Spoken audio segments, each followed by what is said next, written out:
MOA for 1K. That's what you get out of this Browning rifle and Leupold scope combination. In this video, we'll compare the Browning AB3 against the X-Bolt 2 and take this AB3 to the range to see how it shoots. Which I guess I kind of spoiled that since I already told you how it shot.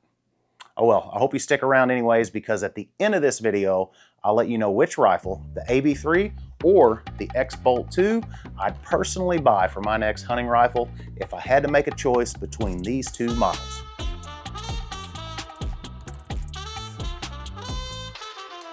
What's up everybody, welcome to the channel. If you're not a subscriber, I would invite you to do so because we have a lot more great content coming, like this video, as we take somewhat of a deep dive into the Browning AB3 in comparison to the X-Bolt 2. So I mentioned in a previous video that I had been busy doing promotional videos for Browning. They send me various products, guns included, to do videos for their website. I shoot the videos and usually send the products back. But as soon as I opened the box on this wood-stocked AB3 Hunter, I immediately thought this would be a rifle that followers of this channel might be interested in. So I asked my friends at Browning if I could buy this one from them and keep it. They obliged, and we're able to take a closer look at it and compare it to the X-Bolt 2. Before I jump into the details on this AB3 Hunter, I have experience with the AB3. I've had this composite stalker in 308 for quite a while now, and it's been a great rifle. I helped the Niestedt Foundation on a mule deer hunt at Hooker Mountain Outfitters in Colorado, and I brought a couple of my rifles for the veterans to use. This AB3 was one of them, and it had two one-shot kills on that hunt. A 300-yard shot and a 165-yard shot on two nice mule deer. He's hit. He's hit. He's hit. He's gonna go down. Yeah. Appreciate everything, man. Been a pleasure. Been an absolute pleasure hunting with you. And once again, thank you so much for your service and everything you've done for us and our country. Here, all of us here at Hooker Mountain Outfitters, is just very pleased and very honored to have you guys here. So, thank you so much. Yep, thank you. Yeah, absolutely. Yes. Yeah. Thanks to Niestedt Foundation, Joe, Break TV. Thank you guys, man. Appreciate it. One day I'll find a way to repay it. You already have, brother. You already have. It's a clean workhorse hunting rifle that shoots accurately and gets the job done, but it doesn't catch your eye in appearance. This AB3 Hunter did as soon as I unboxed it.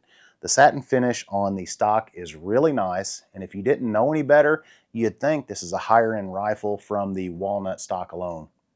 It has cut checkering here on the grip and the fore-end that looks good. Comparing it to the X-Bolt 2 Hunter, though, it's not as refined. The X-Bolt 2 has added details in the checkering, like an outline around the main checkering and a buck mark cut into the grip. The stocks are cut differently as well. The fore-end is rounded on the X-Bolt 2, which to me feels better in the hand. The AB3 is flatter and more squared off. It doesn't feel as good in the hand to me, but I could see the AB3 working better when shooting off a rest like a blind window or a shooting rail on a tree stand. Comparing some of the other features, the bolt on the AB3 is a classic design with a traditional looking handle, whereas the bolt on the X-Bolt 2 has spiral fluting and the handle is extended and it has a bigger, more comfortable ergonomic design. They both have the short 60-degree bolt lift for fast cycling, and although they're positioned differently, they both have the bolt unlock button so you can cycle the bolt while the safety is engaged. The trigger and trigger guard on the X-Bolt 2 is an aluminum alloy, while the AB3's is a composite material. They both have detachable magazines, but different design. The X-Bolt 2 has a rotary design for super accurate feeding and is made of a composite material. The AB3's is made of steel and is a double stack box magazine, which has a capacity for one more round of ammunition. Another difference in design is the system to mount the scope. The X-Bolt 2 has the X-Lock system that uses 4 screws per base to mount the scope, while the AB3 is a traditional 2-screw per base design. Both the X-Bolt 2 Hunter and the AB3 Hunter have a free-floated sporter contour barrel that look the same in their matte blued finish. Neither of these two have a threaded muzzle or muzzle brake like the X-Bolt 2 Hunter composite back here. I just have the thread protector on it, but it did come with a radial muzzle brake. This AB3 composite stalker doesn't have a threaded muzzle or muzzle brake, but there are a couple of AB3 models available that are threaded and do come with the radial muzzle brake. Real quick, let's compare the two composite stocks on the X-Bolt 2 and the AB3, but really there's no comparison. The composite stock on the AB3, like I said earlier, is clean and it gets the job done. The Veritech stock on the X-Bolt 2 is leaps and bounds better because you can custom fit this stock to fit almost any size shooter and help achieve maximum accuracy. I won't get into all those adjustments in this video because I've detailed those in other videos on the X-Bolt 2 and the Veritech stock. In fact, I did a couple videos on this rifle, which I will link at the end of this video. I think that covers most of the differences between the AB3 and the X-Bolt 2, except the cost of each rifle, which we'll cover after we go shoot this AB3 Hunter. Then I'll give you my 2 cents on which rifle I'd prefer if I were deciding which one to buy for my next hunting rifle. So let's head over to the range and shoot a few groups. This rifle should be ready to go. I think I got it zeroed pretty good for a 200-yard zero, which means it's going to shoot high about 2 inches with this setup. The height of the scope, the speed of the bullet coming out of here. So I've got a target that I made. I call it the high zero target. I'll show you what it looks like, or you're probably going to see it on the other target cam here in a second. But it's a, I've got the target down here, and then I've got it labeled 1 inches, 2 inches, 3 inches, 4 inches high, and then I've got a bar in between, so it shows you 1/4 inch increments. So I call it the high zero target because I like to sight my guns in for a 200-yard zero, but zero them here at 100 yards, and then reconfirm later on down at 200 yards. But this is a target I made, and then I made a couple others. I used what I call the single dot target to bore sight my rifle and get it pretty close, or zero it in actually. I use these targets, just a single dot target. We've got a 1 inch grid, and then we've got, this is a 2 inch red circle, and then it's got an inner white line circle on the inside that's 1 inch, then a 4 inch mid circle, and then the 6 inch outer circle. But you can see it's labeled 0 here for the elevation right there, and then we've got a 0 here, excuse me, elevation over here, 0 here for the windage, and then 1 right, 2 right, 3 right inches. You get the idea. So that's that target. And then I've also got, I just call it the 3 dot target. If you want to zero your rifle in perfectly at 100 yards, and you can see how it's shooting there, but 3 dot target, but it also gives you, it's 1 inch up, 2 inches up. Got a 0 here for this target, 1 left, 1 right, 0, 0. So you get the idea here. Anyway, I'm telling you all this because you can download these for free at huntthebreak.com, and you'll see them under the tab targets, and it's just a PDF file you can download there if you don't want to buy targets. So giving you that option. All right, I've got the high zero up there, and it should hit roughly 2 inches high here at 100 yards. Let's shoot a few groups and see how this AB3 Hunter shoots.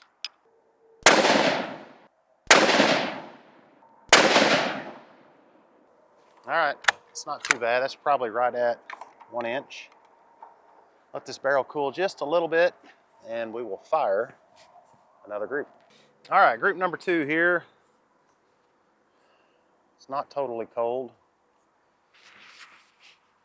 Probably should let it cool longer, but I'm in a time crunch. I got to get going here. Hopefully it shoots well. Let's try it again. Second 3-shot group.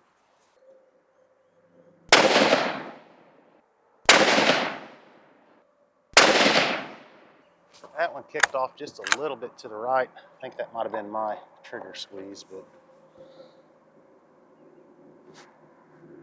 that one might be just a shade over 1 inch.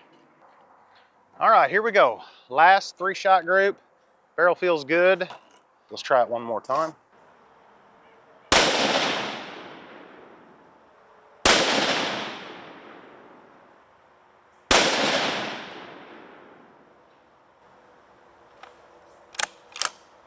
All right. A little bit over an inch, but still pretty good. We're back in the studio. I've got the target. I've got the caliper. We're going to measure the results of this AB3 Hunter shooting this Browning max point ammo. And if you haven't watched the video on this X-Bolt 2 6.5 Creedmoor, it really loved that max point ammo. And this AB3 Hunter did pretty well with it also. But let's take a look at our results. First thing I'm going to do, I'm going to measure the width of a bullet hole and zero my caliper on that. So that way we can measure outside to outside on the groups and get the most accurate measurements. I'm going to record this actually so you can see me do it. Then we'll average these 3 groups. The first group we shot was the best group for sure. We are looking at a .79 group on that one.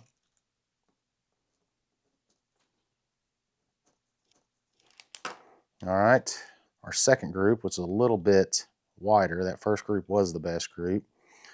We measure that one. It's going this way. It's the widest point. We are 1.12.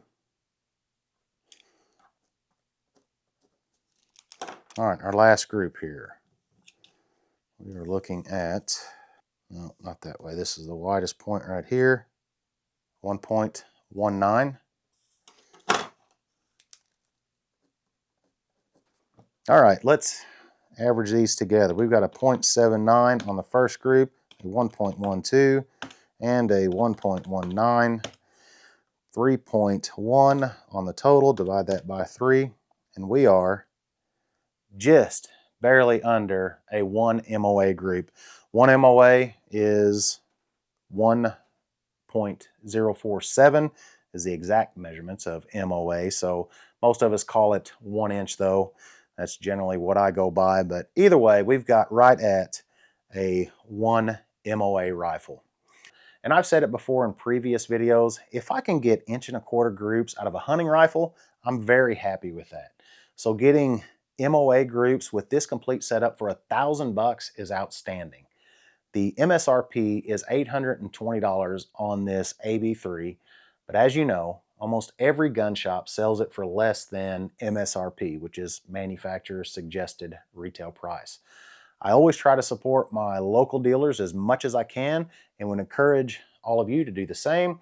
But for this video, I did a quick internet search for the best prices on this setup.